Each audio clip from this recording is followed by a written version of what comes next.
As a follow-up, we're talking this week about some of the additional principles that were approved by the delegates on May 30th that really are going to animate and underline everything that the diocese is trying to do over the next few years. The next principle I wanted to mention was really the principle of creativity. We've got to start thinking outside the box. The diocesan curia and the Catholic Center, our parishes, our schools, we really have to begin to think creatively about how we respond to the changing demographics, how we look at new models of ministry.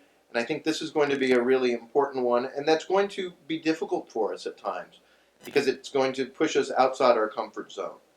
Empowering the young church.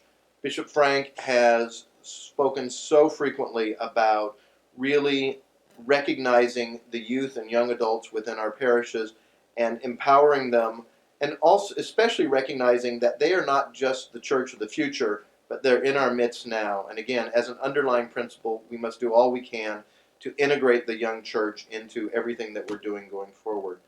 The last two are topics that are very dear to Bishop Frank's heart and that he has really tried to implement during his time here in Bridgeport. And that's the principle of accountability and the principle of transparency. And that we must be held accountable to the decisions we make, and we must look at creating benchmarks so that we can evaluate ourselves.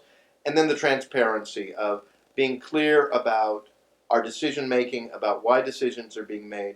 So these 10 principles that I've talked about over the last few weeks really are going to underline and animate everything that we are trying to do over the next few years. I hope that you see something that really excites you within these principles and our mission statement, and that you will continue to follow us and offer suggestions to me and to the Synod office about your thoughts on these.